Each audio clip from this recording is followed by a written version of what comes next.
Hello everyone, it's Laura Brunskill of Becoming Family Services, and today I wanted to share with you an excerpt from the picture book Cry Heart But Never Break by Glenn Ringtved, and it's illustrated by Charlotte Party.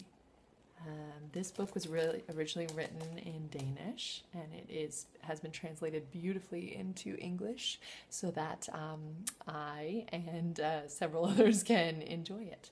So the part that I want to share with you is as Death is sitting with the children in the home, and he's been delayed with lots of cups of coffee, and he finally says no more coffee, and he tells them a little story about why he's here, and tries to help them understand what it means, what his job means. So here we are, and this is where I'll start this little excerpt with you. So Death wanted to help the children understand. So he said, "I would like to tell you a story."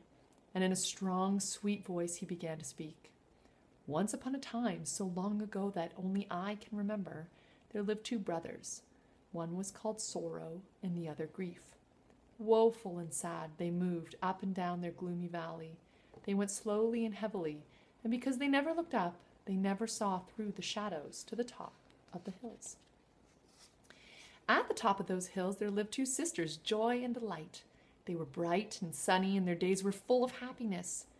Their only shadow was the sense that something was missing. They didn't know what, but they felt they couldn't fully enjoy their happiness. Death saw Leah nodding and said, 'I think you can guess what happened next.' One day the brothers and the sisters met. Sorrow fell instantly in love with Delight, and she with him. It was the same for Grief and Joy. Each couldn't live without the other.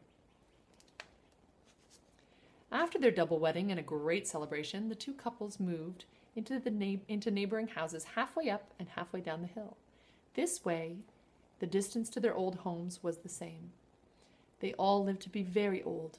When the time came to die, Grief and Joy did so on the same day, as did Sorrow and Delight. Their happiness together had been so great that they couldn't live without each other." "That's a good story," said Nels. "It is the same with life and death," Death said. "What would life be worth if there were no death? Who would enjoy the sun if it never rained? Who would yearn for day if there were no night?" The children weren't sure they had understood Death fully, but somehow they knew that he was right. Well, I hope you enjoyed that small piece of this beautiful story.